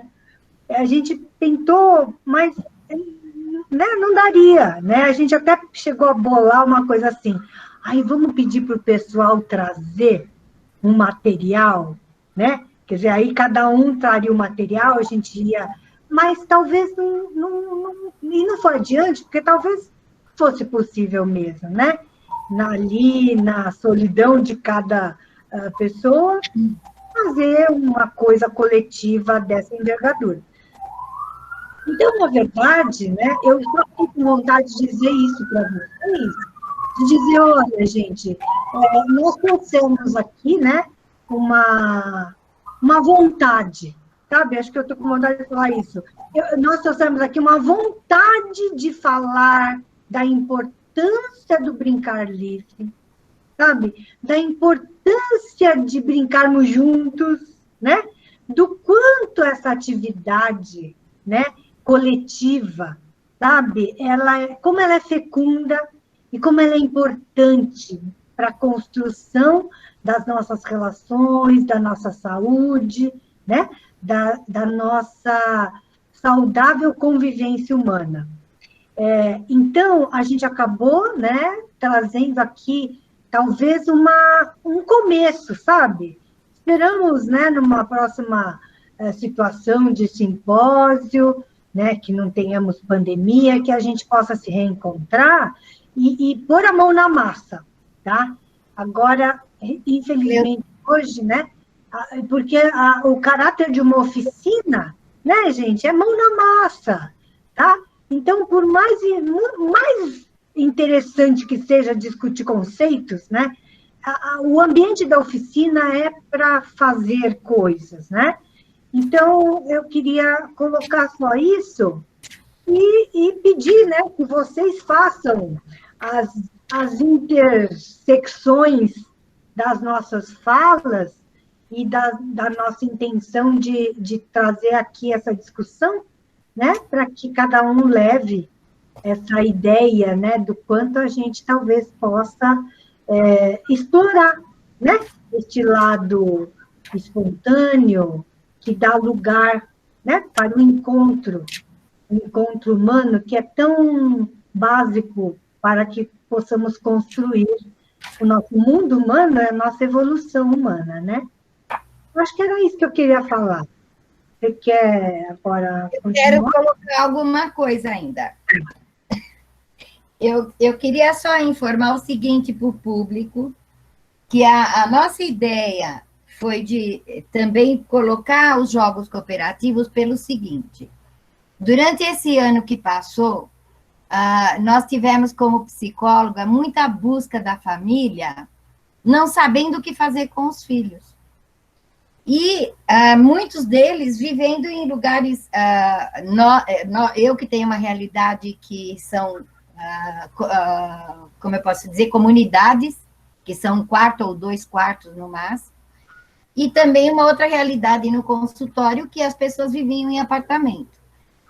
E tendo que ainda que trabalhar, né? Então, a ideia, nós adaptamos essa nossa oficina, fazendo um resgate do brincar livre, mas também com esse alerta de que não é sempre o brincar livre, né?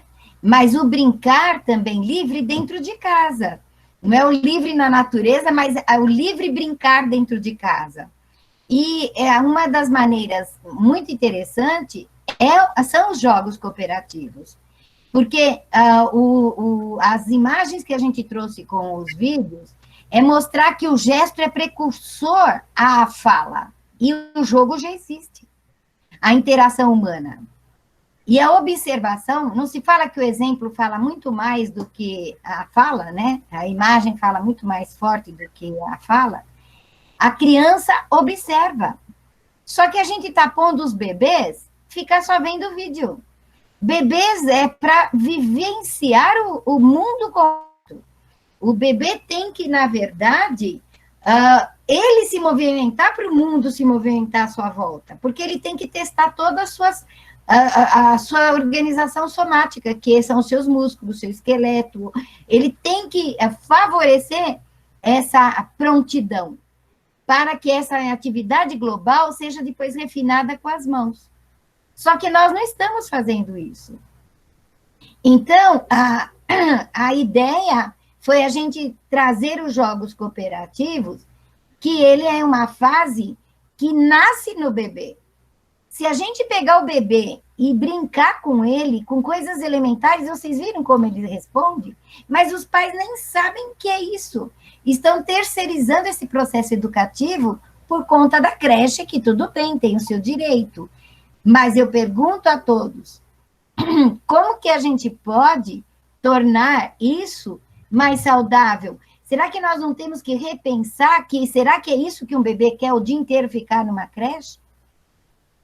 Então, é importante lembrar que o jogo cooperativo, a própria palavra fala, eu vou colaborar com o outro, eu vou favorecer para que o outro saiba o que eu estou precisando.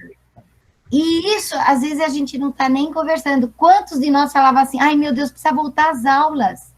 Eu não aguento essas férias inteiras. Parece que eu estou com férias inteiras aqui dentro de casa e não sei como agir.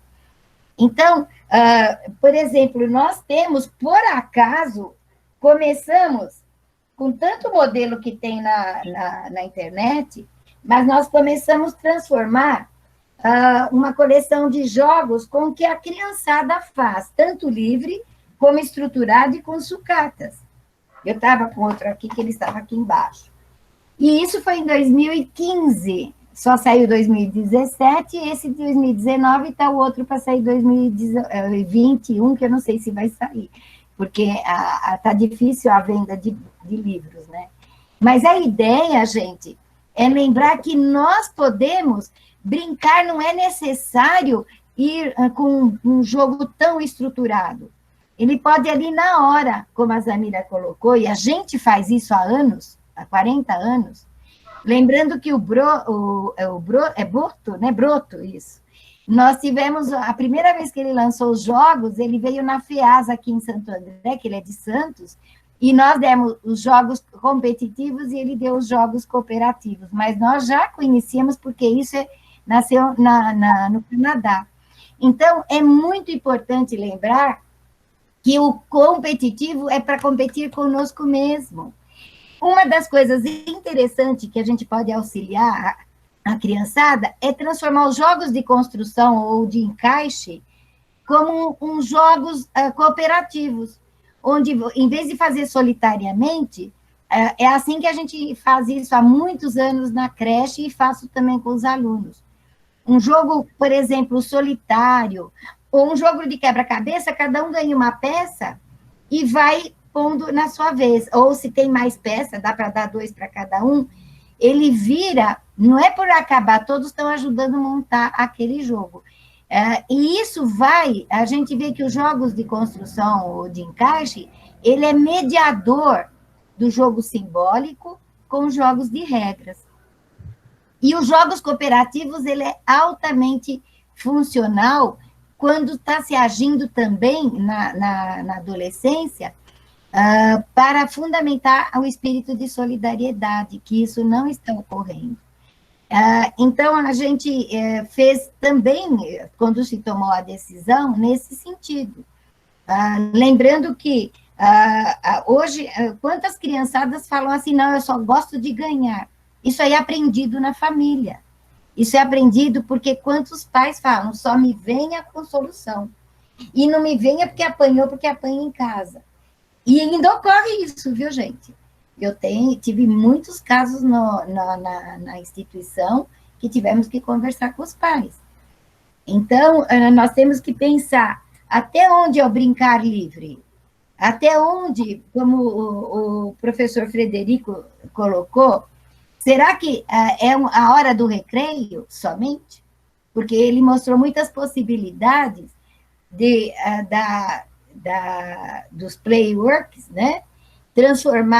Entrar e transformar projetos. Mas aqui, as nossas políticas públicas, poucos buscam os entendidos. Eles não vão, são raros, nós temos alguns que eu nem vou fazer menção, que souberam aproveitar pessoas com alta formação para transformar os parques em oportunidades. Eu aqui em São Bernardo falo todas as minhas lives. Vamos oferecer gratuitamente o nosso trabalho para um espaço de uma brinquedoteca pública para a criança. Nós teríamos também um setor que seria um museu fixo, né, para a criança. Não tivemos apoio em nenhuma gestão. Isso eu estou pedindo desde os anos 90. Então, não é uma questão de bandeira política, é uma questão de será o que eu ganho com isso? Só pode ser isso.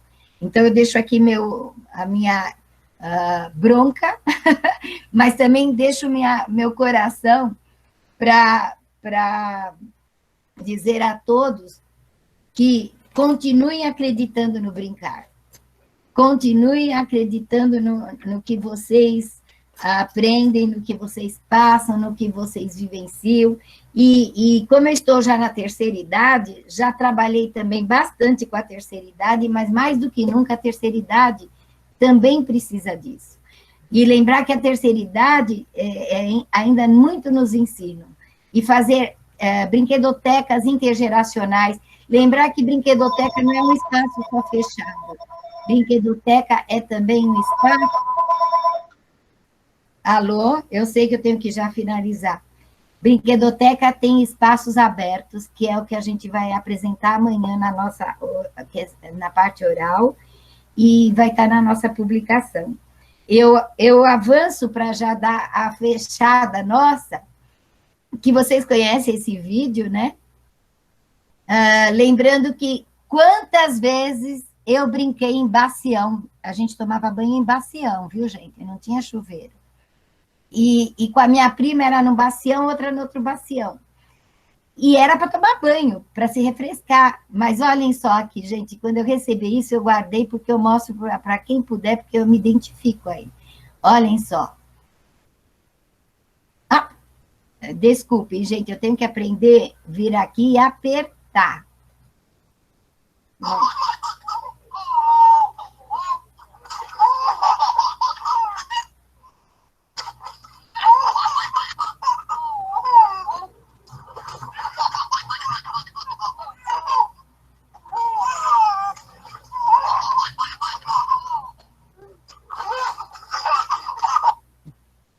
E aqui fica, então, as nossas fontes, né? Que estará para vocês verem, e os nossos contatos.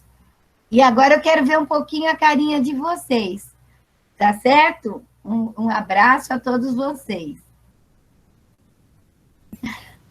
Beatriz, Será que alguém quer fazer pergunta, né? Isso, vamos ver se tem alguma pergunta. Eu li aqui no chat, não encontrei nenhuma pergunta, encontrei muitos elogios às falas de vocês, mas não achei perguntas, não. Mas a gente tem uns minutinhos ainda, é até às 18, né, que está marcado para a conclusão. Então, se alguém quiser fazer alguma pergunta, a gente tem tempo para que essas perguntas sejam feitas. Vou começar. Eu tenho uma pergunta para a Zamira.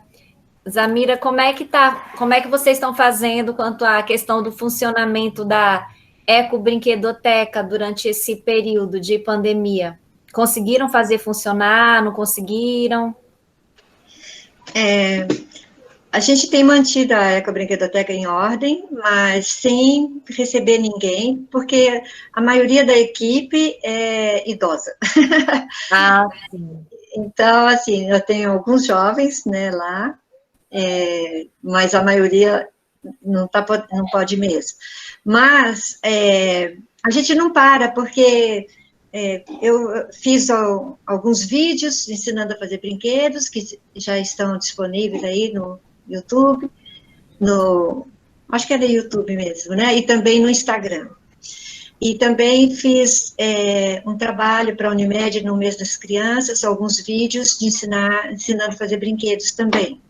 Então, a gente não para, né? Às vezes alguém que liga e pergunta como é que faz isso, como é que ensina isso. Tenho o maior prazer se alguém fizer o jogo, como é que fala, do piquenique, e ligar com um áudio para a gente jogar junto. Então, a gente está aqui, cada um fazendo uma parte. E acredito, assim, nós fizemos também um trabalho para mandar alguns jogos para a África, e então 3 da equipe fizeram um belíssimo trabalho, só que ainda não foi para a África, mas a caixa está recheada de jogos feitos todos com sucata, muito bonitos, que a gente não faz sucata por sucata, e nem quer fazer da sucata um lixo pior. Então, o cuidado de usar essa sucata é muito importante. Depois eu falo sobre isso, mas a gente está parada por enquanto, vamos esperar as vacinas, tá bom? Mais uma pergunta. Vocês têm algum planejamento para, de repente, montar um curso online voltado para a montagem de ecobrinquedotecas? Com certeza gostaríamos muito. Só que a gente ainda não tem ninguém para dar esse estímulo, mas se tiver uma ajuda aí, com certeza a gente vai montar sim, tá bom? Ah, bom saber, porque eu acho que é uma época bem adequada, né? Para esse tipo de curso e esse compartilhamento de conhecimento. Eu acredito que ou a gente entra nessa nova fase, né? Porque a gente não pode parar. Eu acredito que é uma missão a Ecobrinquedoteca e que nós temos que ir ao encontro, né? Eu fico preocupada que eu tinha algumas crianças que vinham toda quinta-noite aqui brincar comigo, porque eu não tenho netos ainda. Tenho 4 filhos, mas não tenho netos. E aí, assim, 10 meses que eu não vejo essas crianças, meu Deus. Fico com muita pena, sabe? E a gente, pelo menos, chega assim, online, a gente chega junto, né? E a nossa brinquedoteca, que atende 25 crianças e não pode brincar na brinquedoteca também, por causa... Não é fácil. Eu também não tenho netos. Só tenho netos... E, Ani, você está falando e seu sono não aparece. Ah, sim. Obrigada. Eu acho que essa situação é uma situação aflitiva, né? Principalmente para quem já tem mais tempo de estrada, em se tratando da questão da brinquedoteca, né? Que tem o espaço, né? Tem os usuários, mas não é possível o atendimento. E aí a gente se preocupa, acho que com todas as faixas etárias, né, especialmente as crianças, né, que estão muitas vezes retidas em casa e os pais não sabem bem o que fazer, como fazer, etc. E aí elas perdem qualidade, né, de vida, qualidade de infância. Mas nós temos que realmente começar a nos mobilizar para achar outras alternativas, né, frente a esse cenário que é bem instável.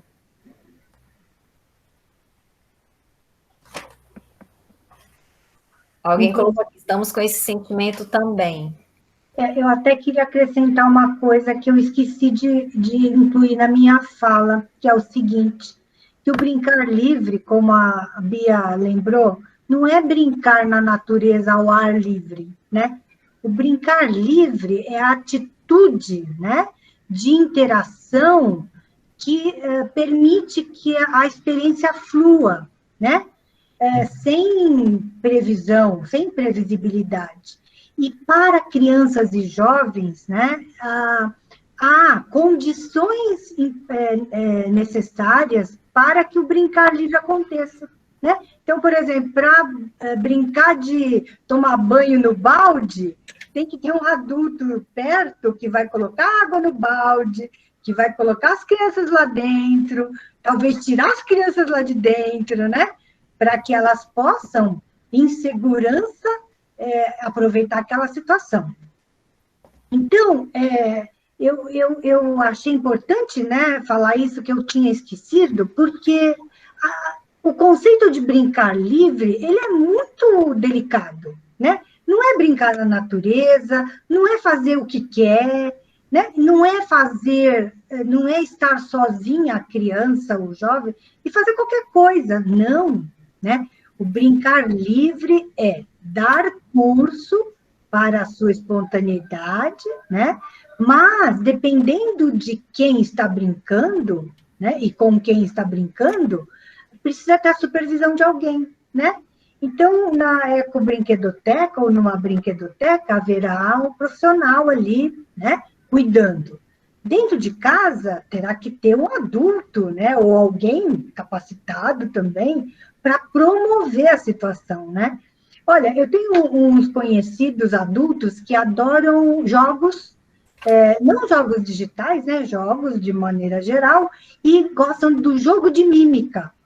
E eles fazem frequentemente, inclusive me contaram que no Natal, né? Fizeram o jogo de mímica. Então, todo mundo brincou, né? E escolheram filmes, né? Títulos de filmes. E aí, cada um, na sua vez, tinha que fazer a mímica e todo mundo tentar adivinhar, né? Eu fiquei pensando, né? Se eu fosse entrar na brincadeira, eu teria que ter uma lista de suporte. Porque eu adoro cinema, mas eu não guardo o nome dos filmes assim para poder brincar né? Para poder entrar na brincadeira de mímica. Então, eu fiquei pensando, né? Veja, até a gente adulto, quando vai brincar com alguma coisa, precisa ter um suporte, né? Precisa se apoiar em coisas, né? Então, uma brincadeira de mímica precisava ter uma lista, né? Senão, por exemplo, eu não poderia brincar, né? A menos que fosse em grupos, né? Em times, aí alguém fala o nome do filme, daí eu poderia arriscar fazer a mímica. Então, eu fiquei pensando que a gente, né? Inclusive, lembrando que hoje nós estamos vivendo uma situação de muita restrição espacial, né? A gente precisa desse lembrete, né? Que para haver esse brincar que descobre, que inaugura conhecimento e dá o desfrute de novidade, a gente tem que ter condições e tem que ter, né, garantias de um monitoramento dependendo de quem é que vai brincar, né? E especialmente as crianças, porque a gente, não sei, né, os lares estão cada vez mais despreocupados em relação às crianças, né? Então, deixa a criança à vontade, né? A criança já mexe no controle remoto da televisão e aprende rapidamente, né? Entrar no YouTube e acessar vídeos, quer dizer, eu fico preocupada com isso, porque isso não é brincar livre, né? O brincar livre não é a criança poder ter acesso a qualquer aparelho ou brinquedo e fazer o que ele quiser, né? Brincar livre é dar vazão, né, para este potencial criativo, essa busca, né, de explorar o mundo e a si próprio, e nessa experiência, descobrir cada dia mais, né, novidades sobre si mesmo, sobre o mundo, né, e dentro de uma situação protegida, né? Então, eu acho que é importante lembrar isso, tá bom? Então, eu queria falar isso. Só lembrar a questão de inclusão, como a gente trabalha com as crianças, que nem todas têm sua capacidade cognitiva dentro de certa normalidade, eu tenho, assim, acompanhado muito a área da neurociência e da neuropsicologia. E o pessoal está, assim, muito preocupado, e nós temos que fundamentar nosso trabalho, né? Não basta a gente só, como aqui pesquisador, falar tem que brincar livre, mas nós temos que fundamentar. E as pessoas vêm criticar alguns teóricos que justo eu estudo e escrevo embaixo que não é assim, dizendo que Piaget coloca que o sujeito epistêmico, ele tem a liberdade toda de fazer isso. Não é bem assim. Piaget coloca as fases em que a criança está que permita a descoberta, porque o brincar livre leva à sapiência natural, que é ele descobrindo, que não é num sentido formal trazido pela escola, ou trazido pelo adulto. Mas o adulto, se foi um facilitador que cuidou e zelou, como você colocou, Cleusa, permite essa descoberta, que chama-se o brincar heurístico. Né? Então, você põe ali um monte de possibilidades, já desde bebê, de texturas, ele faz coisas que a gente fica de boca aberta, que desconhece. E eu dei muita supervisão, agora eu falo gente, porque eu vou criticar, então eu tenho o direito de assumir o que eu vou criticar. Muitas creches que punham o bebê no colinho, ou naquele bebê conforto, e ficava ali no só balanço e nada no chão, porque dá trabalho. Dá trabalho deixar o bebê livre e explorar. Porque não sabem. Acham que dá trabalho. Porque nós temos, pela lei, que ter poucas crianças pela quantidade de adultos. Então, nós temos que lembrar que hoje o ser humano também tem poucos filhos. Então, eu pergunto, se tem tão poucos filhos, está trabalhando tanto 24 horas e não tem tempo de ficar com o filho, para quê? Se o objetivo maior não é o filho ou não. Eu não sei, esse meu lado maternal me deixa indignada. Só isso. Só para fortalecer o que a Cleusa falou. Fala. Quando a gente fala muito em experiência, né, descobrir coisas, uma vez eu escutei falar assim: qual é a diferença entre uma criança num tanque de areia e um cientista no laboratório?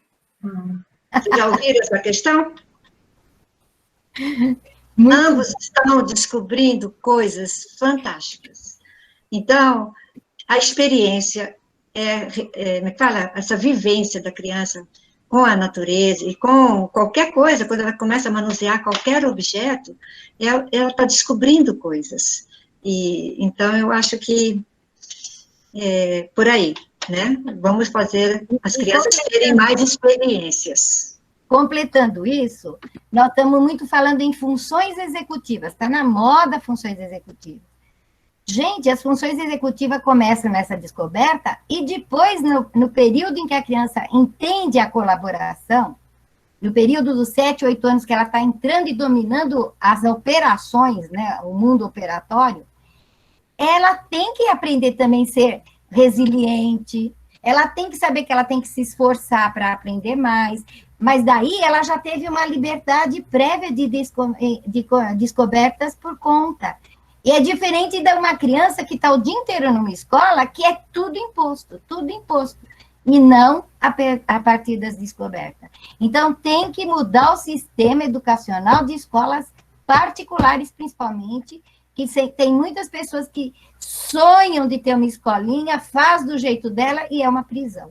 Cheio de tarefa para a escola. Mas nos últimos minutinhos, então, né, eu queria falar a última coisa. Abafar, viu, gente? Que é o seguinte, né? A gente tem um problema de percepção. É o seguinte, o Winnicott, né, ele lembra sobre o que a gente entende por novidade e criatividade.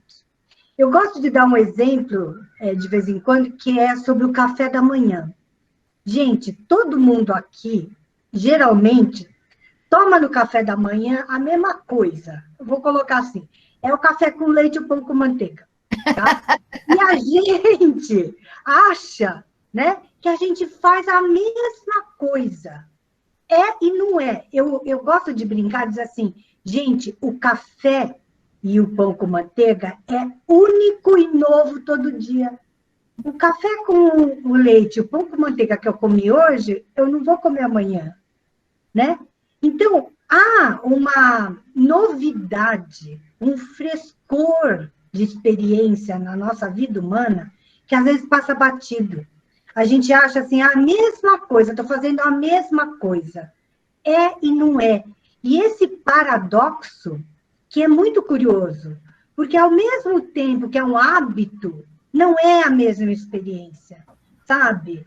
Porque, sei lá, a água pode estar diferente, o pó é novo, e o ato de tomar o café com leite e o pão com manteiga é totalmente original. Então... Gostei da metáfora, viu, Cleusa? Porque para muitos o pão é cada vez mais amanhecido e olha lá se tem pão. Mas é muito interessante isso que você está falando. Mas mesmo amanhecido... Oi, acabamos, né, Iane? Não, a gente nós estamos agora aproveitando... eu só quero dizer a todos que estão nos ouvindo, porque é tão rico e oportuno eu estar com a Zamira e a Cleusa, porque eu não tenho essa oportunidade, gente. Vocês não têm ideia. Vocês é que estão promovendo essa oportunidade para nós três. Porque nós nos amamos e pouco podemos. A Zamira, eu a conheço há muitos anos e falei, precisamos marcar uma vez cada 2 meses para se encontrar para jogar. E não conseguimos. Então, gente, eu tenho mesmo que concluir que são 18 horas aqui. Desculpa, meninas, mas é o jeito. Olha só, eu quero agradecer a vocês três, vocês são realmente maravilhosas. Que momentos agradáveis que nós passamos aqui. Quanto aprendizado, viu? Quanto aprendizado. Muito obrigada a vocês três, obrigada a todos que permaneceram aqui na nossa oficina. E eu convido vocês para participarem já da próxima atividade que começa daqui a... agora, às 18, né? Já temos uma outra atividade, são 2 dias intensos, né? Então, vamos lá nos encontrar, né, nas outras atividades. Muito obrigado a todos.